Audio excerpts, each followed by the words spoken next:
약 3달 전이었습니다. 미국이 부채 한도 리스크로 궁지에 몰렸을 당시 다름 아닌 중국이 미국에 국채를 던진 것으로 드러났는데요. 이에 따라 현지 시간으로 오늘부터 열리는 캠프 데이비드 협상에서 중국에 대한 어떤 제재안이 발표될지가 초미의 관심이 되고 있습니다. 상당히 중요한 문제인 만큼 오늘은 이 내용을 주제로 한국경제신문의 한상춘 논설위원과 얘기 나눠보겠습니다. 안녕하십니까? 네, 안녕하십니까? 네, 오늘 미국 증시 국채금리 악몽이 재현됐는데요. 10년물 국채금리 장중한 때 무려 4.3%를 돌파하지 않았습니까? 네, 오늘 그 정영 PD께서 예. 제가 이렇게 얘기하기 전에 2년물과 10년물, 30년물 그래 금리 이렇게 스프레드를 예. 전부 좀 얘기를 해주실 겁니다. 아마 오늘 그 미 증시에서는 가장 화두가 사실 2년물은 정책 금리에 많이 통화 정책의 영향을 받죠. 떨어졌습니다. 근데 10년물 금리는 많이 올랐습니다. 30년이 더 올랐습니다. 이게 이전에 말씀드렸던 미국이 YCC 조정이다. 아마 들으셔봤을 겁니다. 수익률 통제 곡선 미국도 시행한다 하는 측면에서 지금은 미국이 주식시장은 경기 회복을 반영하는데 채권 시장에선 장단기 금리 스프레드가 역전이 돼서 경기 침체의 신호를 보이거든요. 예. 그래서 이것을 조정하는 게 단기 금리는 사실 통화 정책의 그 기준금리에 영향을 받기 때문에 이건 안정시킨다. 근데 지금 상태에서는 인플레 문제 때문에 그렇게 안정시킬 수가 인하까지는 나갈 수 없다 하는 측면에서 10년물과 30년물 조정하지 않겠느냐 하는 그런 쪽을 말씀드렸습니다. 예. 오늘 2년물은 내리고 10년물, 30년 오르는 YC 컨트롤 이 작업에서 사실 이것이 시장에서 구체적으로 나오는 상황에서 이렇게 됐다 이렇게 보시됐습니다. 여기에 이제 추가적으로 이렇게 말씀드리면 어제 7월 FOMC 의사록 이제 좀 매파적으로 나왔죠. 물론 이제 9월달에 금리가 저 장단기 금리의 스프레드를 조정한다는 측면에서 보면 단기 기준금리를 올리기는 좀 어렵다 이렇게 이제 판단되는데 성향으로 보면 예. 매파적 성향이 컸다 이렇게 보시됐습니다. 그리고 또 한 가지는 한 3분기가 시작되기 전에 예. 미국의 10년물 금리는 올라갈 수밖에 없다. 왜냐하면 사실 바이든의 재정저출 기획에 의해서 또 이 부채 협상에 따라서 그동안 지출되지 못했던 요인에 대한 재원을 확정하는 측면에서 그 재원을 마련해야죠. 예. 그런 측면에서 10년물 국채 발행은 아주 증가할 것이다. 자막을 좀 돌려주시기 바랍니다. 그 10년물 국채 발행은 신규로 많이 증가할 것이다 하는 보고 말씀드렸습니다. 예. 그래서 신규로 많이 발행하니까 제일 끄트머리를 좀 보여주시기 바랍니다. 끄트머리 이렇게 해서 신규 박채 발행이 증가하니까 결국 채권 공급이 증가하니까 예. 채권 가격이 떨어지고 10년물 금리는 올라가겠죠.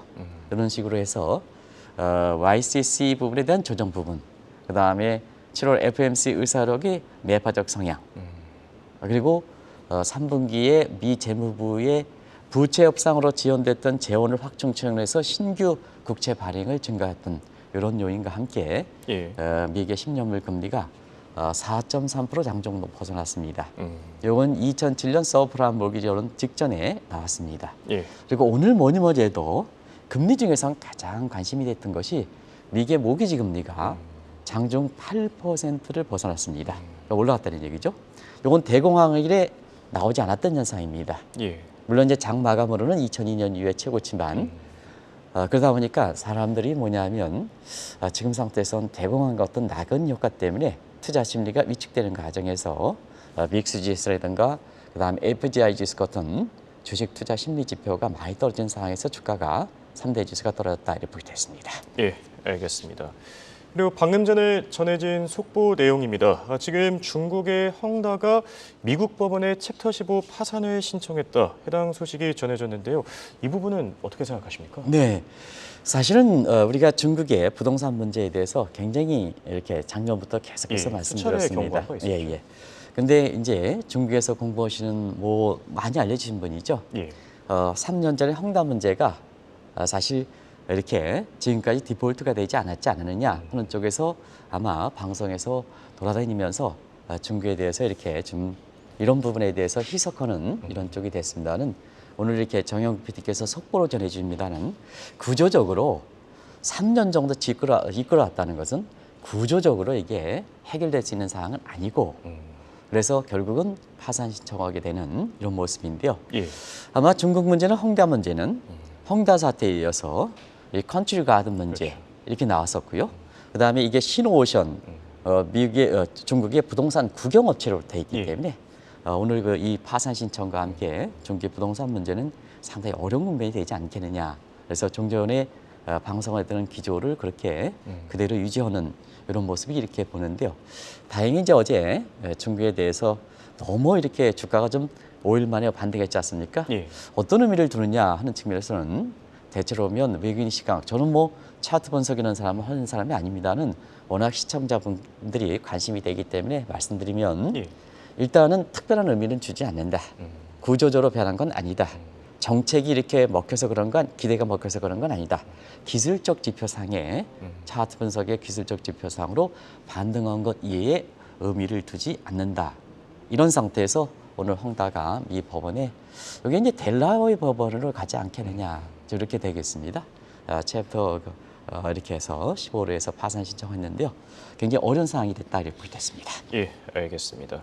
자, 이제 본격적인 뉴스로 넘어가 보겠습니다. 지금 약 3달 전이었습니다. 미국이 부채 한도 리스크에 몰렸을 때 중국이 국채를 더 팔아치웠다 이런 소식이 나왔다고요? 네, 그때 당시에는 음모설 정도를 그렇죠. 해서 방송해 예. 드린 적이 있습니다. 왜냐하면 내각 속도에서 자금 희수 정보면 국제적으로 대차 저수 부분은 어느 정도 알 수가 있거든요. 그래서 이게 확인된 공식 통계가 아니기 때문에 예. 선루에서 방송해 드렸습니다. 근데 어제 중국의 6월 말 기준으로 미국의 국채 보유분이 나왔습니다. 공식적으로 8,354억 달러로 나왔습니다. 그럼 이제 5월 말에 대비해서 한번 볼게요. 부채 협상, 미국의 부채 협상이 굉장히 아주 어려운 상황이었던 것이 5월 말, 6월 초지 않습니까? 예. 이때 상황을 해서 5월 말과 2월을 비교해 보겠습니다. 5월 말에는 8,467억인데요. 한 달 만에 100억 이상 팔아치웠습니다. 결국 미국이 이 부채 협상에 이렇게 진전이 되지 않으면서 디폴트 위험에 몰릴 때 바로 중국이 이렇게 미국의 보유국채를 더 팔아쳤다는 얘기입니다. 예. 그러면 결과적으로 보면 부채 협상이 부진할 때 디폴트 못 쓸 때 중국이 사실 미국의 국채를 팔면 바이든 정부에 아주 전곡을 찌르게 되는 거죠. 두 가지만 말씀드리겠습니다. 예. 중국이 국채를 팔아버리면 결과적으로 보면 미국 입장에서 국채 금리가 급등하겠죠. 그렇죠. 그럼 이자 부담이 증가하겠죠. 부채 협상 진행되지 않죠. 디폴트 우려가 있는 상태에서 이자 부담, 원리금 상환 증가하면 사실 모라토리엄 상황을 더 몰아갈 수가 있겠죠. 예. 이런 얘기고 두 번째는 이 시기적으로 보면 3월에 SUV 실리콘밸리 사태를 예. 계기로 해서 제2, 제3의 지방은행이 되는 상태에서 지방이익률 문제로 인해서 굉장히 앨런을 주도해서 그때는 페드는 인플레 때문에 이렇게 할 수가 없으니까 그렇죠. 유동성 공급을 굉장히 줄였던 때죠. 은행이익이.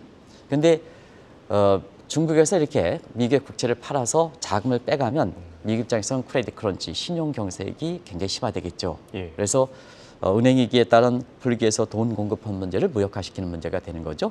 그래서 여기에 바이든 정부가 대응해서 중국에 들어가 있는 기업을 이끌어내는 리쇼어링뿐만 아니라 우리가 중국에 투자했던 달러 계좌 이런 달러 자금을 본국으로 환류시키는 리플럭스 자본 부분에 있어서는 자본 리쇼어링 유도하는 상태가 지금까지 전개되고 있다. 그런 과정에서 중국도 신용 경색이 심해지면서 지금 부동산뿐만 아니라 자산 시장에 굉장히 신용 경색이 심화되는 상태에서 지금 문제를 양출하고 있다. 이렇게 볼 때 있습니다. 네, 알겠습니다. 자, 이런 가운데 현지 시간으로 오늘부터 미국 캠프 데이비스 협상이 열리는데요. 회담 전부터 재미있는 얘기가 들렸습니다. 이번 회의에서 3국 정상이 쓸 머그컵이 관심이 되고 있다고요? 네, 헝다 사태가 이렇게 파산 신청을 한 상태에 상당히 심각한 상태에서 이런 말을 해서 죄송합니다는 사실 많은 의미를 갖고 있기 때문에 예. 3국 정상회담이 이제 미국 시간으로 우리 시간은 저녁서부터 시작됩니다는 오늘 3국 정상회담이 쓰는 머그잔이 뭐가 될 것이냐 워싱턴 정가를 중심으로 해서 굉장히 화제가 되기 때문에 예. 잠시 그 말씀을 예. 전해드릴게요. 아마 회장님들이든가 이런 분들 또 우리나라에서 이렇게 차하게 이렇게 꿈꾸는 사람들 입장에서는 굉장히 많은 시사점을 던져주기 때문에 한번 좀 말씀드리겠습니다. 예. 바이든 대통령이 최근에 사실 X에 올린 9조짜리 다크 브랜드 동영상이 화제가 되고 있습니다. 이 X라는 것은 트위터가 폐지되고 새롭게 만든 거죠. 예. 이런 상태에서 아마 그 머그잔을 커피를 마신 뒤에 이게 다크 커피를 좋아한다. 나는 커피를 다크 커피를 좋아한다. 굉장히 쓴 커피거든요. 저도 커피를 하루에 12잔 마시는 사람입니다. 정말요? 이 예. 다크 커피 같은 경우는 굉장히 저희 같처럼 커피 매니아도 굉장히 좀 좋아하는데요. 이 머그컵에서는 2024가 써져 있고요. 대선이 이게 되겠죠. 예. 그리고 적색 레이저 붐을 쏘는 눈이 이렇게 새겨졌다는 겁니다.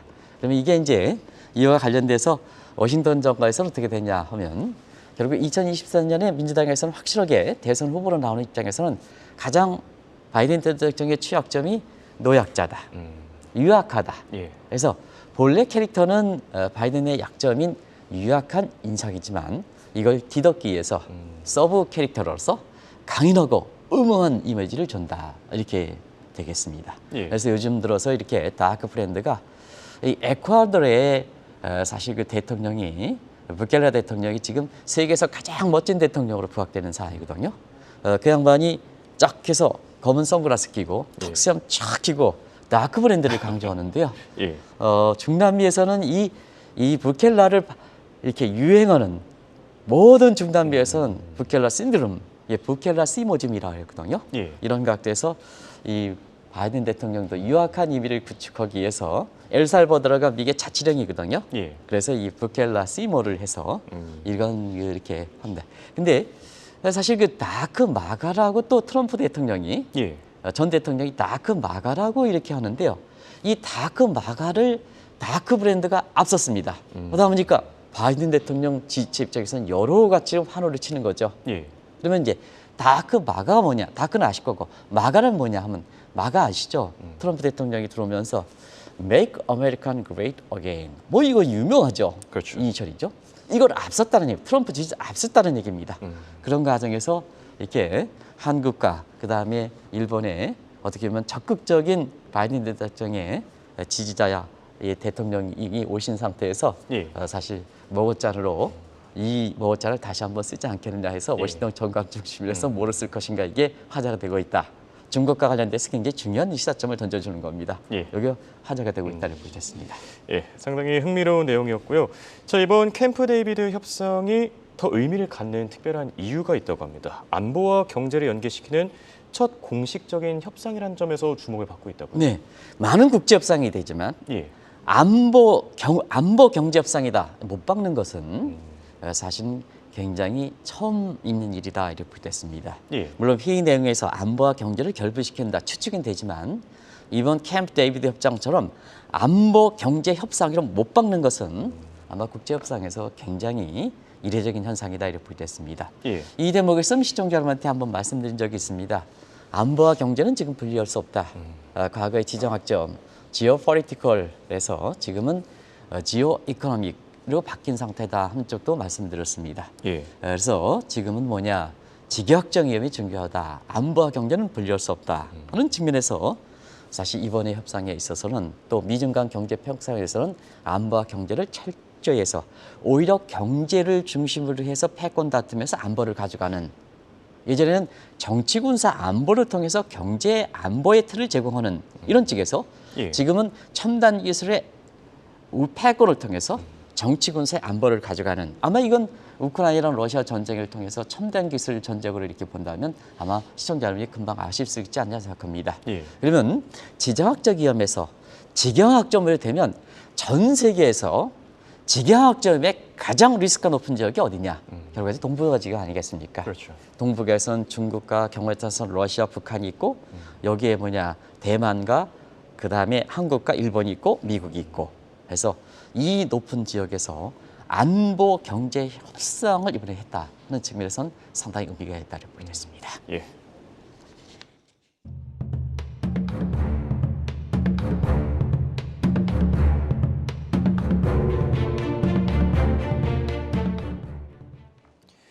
자, 지금 안보와 경제와 연계시키는 이 움직임, 중국과의 경제 패권 다툼에서 사실 이미 미국이 추진해오고 있지 않았습니까? 네, 사실 이 문제는 안보와 경제를 할 때 가장 대표적인 다자 채널이 바세네 체제죠. 예. 대량 무기, 생화학 무기, 핵무기 인류에 반하는 이러한 직간적 거래를 방지하겠다는 것이 바세네 차지 아니겠습니까? 그렇죠. 이 다자 채널은 지금 각국들이 다극화 현상을 가지지 않습니까? 또 각자 도생 체제로 가니까 이 다극화 입장이 굉장히 좀 한계를 맞는 상태에서 쌍무적으로 지금까지 이렇게 보면 중국에 대해서 사실 사주의 상징격이 지금 맹주 역할이 중국이니까 중국에 대해서 안보와 경제를 결부시켜서 지금 지금까지 이렇게 경제 패권 다툼을 이렇게 돼 있고 이것이 정치적으로 보면 대만이라든가 또 북한의 한국 남한 문제를 대해서 안보 문제까지 이렇게 되는 긴장감을 고조된 상태다라고 됐습니다. 예. 그런 과정에서 안보와 경제를 이렇게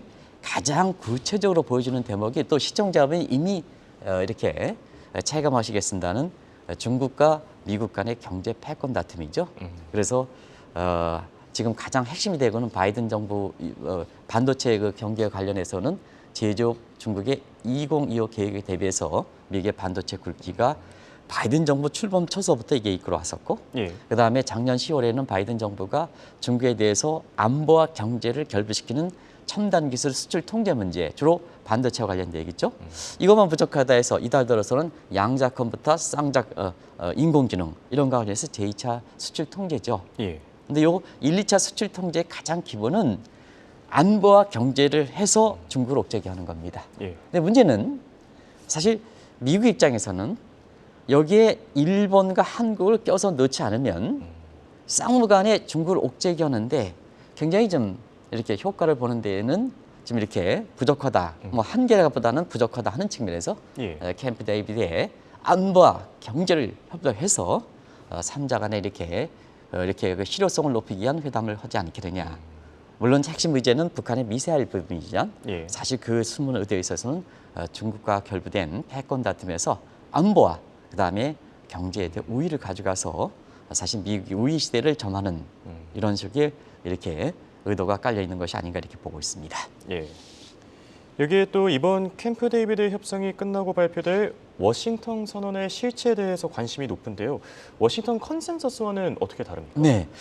워싱턴 선언이 이번에 공식적으로 이렇게 3자 이렇게 정상회담 이후에 선언될 것이다. 이렇게 이제 나오고 있어요. 예. 그래서 그 내용을 한번 보면 많은 분이 워싱턴 선언은 뭐고 워싱턴 컨센서스는 뭘까 하는 측면에서는 우리가 1981년 윌리엄스라는 사람이 이 워싱턴 컨센서스라는 얘기를 한 것을 한번 말씀드린 적이 있습니다. 예. 캠프 데이비드 협상 전에 베이징 컨센서스와 워싱턴 컨센서스의 양국의 수도를 이용해서 자 미국의 새 확장 전략은 미국의 수도 워싱턴을 사서 워싱턴 컨센서스라는 본을 보고 중계 새 확장은 중계 수도를 타서 베이징 컨센서스다 이런 표현을 썼습니다. 그런데 사실 워싱턴 컨센서스가 성공을 했느냐 하는 측면에서는 사실은 중국을 경제 패권의 호랑이로 키운 것이 아닌가 하는 측면에서 예. 수정이 필요하다 하는 측면에서 설리번 파라다임을 얘기했습니다. 이 설리번 파라다임인데요. 결과적으로 보면 그런 것이 구체화돼서 3자 간의 워싱턴 선언이 이렇게 될 거로 이렇게 보이는데요. 결과적으로 보면 워싱턴 컨센서스 미국의 새 확장은 맞지만 이것이 중국과의 경제 패권에서 우위에서 사실 한계를 보이기 때문에 수정된 워싱턴 컨센서스가 워싱턴 선언으로 되지 않겠느냐. 물론 3자 간에 이렇게 통해서 되겠습니다는 그런 상태에서 지금 워싱턴 선언에서 지금까지 이렇게 나온 거를 이렇게 보면 캠프 데이비드 프린시플에서 데이비드 원칙이 있다. 이렇게 이제 다들 우리나라의 윤석열 대통령이 가시기 전에 대통령실 발표한 내용을 잘 아실 거로 생각하고요. 예. 그다음에 여기에 캠프 데이비드 스프릿 정신이 있을 것이다. 그리고 한 가지는 지금 아직 합의가 안 됐다. 예. 그러면 봐서 되겠습니다는 당연히 국제사에서 보면 저희들도 국제협상에서 보면 프린시플 원칙 나오고 스프릿 정신 나오면 그다음에 액션 플랜이 나오는 겁니다. 그래서 공개 이렇게 해서 나오는 미공개 부분은 구체안에서 행동 부분은 어떻게 될 것이냐. 근데 3자는 최종 상황이기 때문에 이게 액션 플랜 담기에는 어떻게 될 것이냐. 예. 결국 프린시플 스프릿 해서 나머지 담는 내용은 실무 차원에서 하겠죠. 실무 차원에서. 그렇죠. 그래서 이 부분은 아직 구체화되지 않아서 미공개다. 아직 그랬다. 실무 차원에서 계속해서 앞으로 프린시플과 스프릿을 구체하게 한 액션 플랜이 앞으로 진행될 것이다. 이렇게 보시면 됐습니다. 네, 말씀하신 대로 어떤 내용이 담길지에 지금 관심이 상당히 뜨거운데 공급망 차질과 관련된 조기 경보 체제가 포함될 것이다. 뭐 이런 얘기도 나오고 있다고요?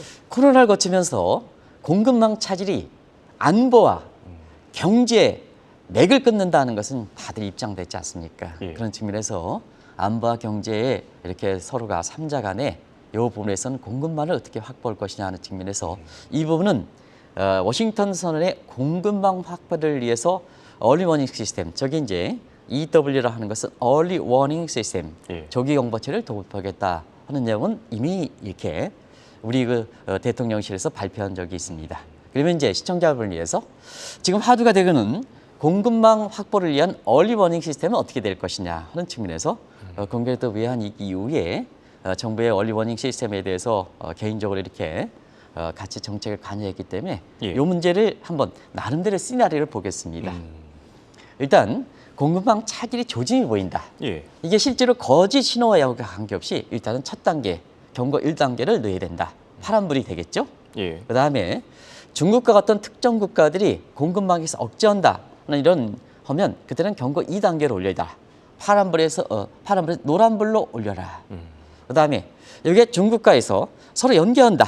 그럼 공급망 차질이 확실히 되겠죠. 예. 그러면 경고 3단계로 노란불에서 주황색 불로 옮긴다. 그리고 공급망 차질에 대해서 이제 미국이라든가 충격을 받는다. 경제 영향을 미치죠. 이때는 빨간불이다. 그런데 문제는 빨간불이 갈 때는 늦는 겁니다. 예. 대응에. 조기경보 체제라는 것은 가장 중요한 것이 자 1단계는 거짓 신호가 될 수 있거든요. 거짓 신호 가지고 대응하다가 결과적으로 보면 그 대응에 따른 여러 가지 비용이 있거든요. 그렇죠. 가장 중요한 거는 2단계에서 포착하는 겁니다. 2단계에서. 그래서 중국이라든가 이런 게 공급망 차질에서 예를 들어 리튬이라든가 라튬이라든가 이런 게 좀 이렇게 공급을 하지 않겠다. 예. 이때는 경고 2단계 노란불에 가서 이게 한국과 미국과 일본이 공동 대응한다. 예. 이런 체제가 얼리원 시스템을 담지 않겠느냐 하는 측면을 이렇게 워낙 이 문제가 되기 때문에 한국경제TV에서 처음으로 그 제시해드리고요. 예. 그다음에 이번에 같은 경우에는 중국에 대해서 금융 제재가 나오지 않겠느냐.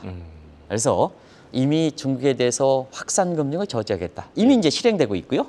그다음에 대만에 대해서는 군 무기를 가져갈 때 아주 금융까지 하겠다. Foreign Military 이렇게 파이낸스 처음으로 제시되죠. 이런 문제인데요. 지금 쌍무간에 나왔습니다. 미국과 확산 금융 저지에선 중국에 대해서, 대만에 대해서 미국이 지원해 주다. 근데 이거를 사실 한국과 그다음에 일본과 같이 연계해서 확산 금융 저지의 문제에 대해서는 좀 한국도 일본도 좀 중국에 대해서 확산 금융 저지에서 협조해 달라. 예. 그럼 이게 상당히 곤욕스럽거든요. 그렇죠. 우리 입장에서는 중국에 대해서 주식과 채권 투자를 하지 말라는 얘기거든요. 예. 정말 포션지기가 굉장히 어렵거든요.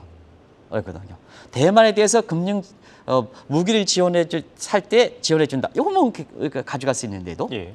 사실 이게 확산 금융 저지 문제에 대해서 한국과 일본에 대해서 사실 그 협조 요청을 하면 굉장히 쉽게 결론을 내리지 못하지 않겠느냐. 또 윤석열 대통령도 거기에 만약에 그렇다면 거기서 국민의 합의를 거치지 않고 이렇게 개인적 입장을 밝히면 절대 안 된다는 걸 꼭 좀 말씀드리겠습니다. 예, 알겠습니다. 지금 이 캠프 데이비드 협상에 대해서 중국을 비롯한 러시아, 북한까지도 민감한 반응을 보이고 있다는데 이 내용 정리해 주시죠. 네, 지금 긴박하게 움직이죠. 예. 지금 미국과 일본과 한국이 움직이니까 결과적으로는 러시아와 그다음에 중국과 북한도 아주 민감하게 반응을 보이고 있고 아마 10월에 푸틴 대통령이 중국을 방문해서 러시아와 중국 간의 정상회담이거든요. 여기서 사실 대응하는 방법, 캠프 데이비드에 대해서 대응하는 방법이 구체적으로 나오지 않겠느냐. 시간 관계상 준비는 많이 했습니다는 여기서 예. 줄이도록 하겠습니다. 예, 알겠습니다. 지금까지 도말씀의 한국경제신문의 한상춘 논설위원이었습니다. 대화 고맙습니다. 네, 고맙습니다.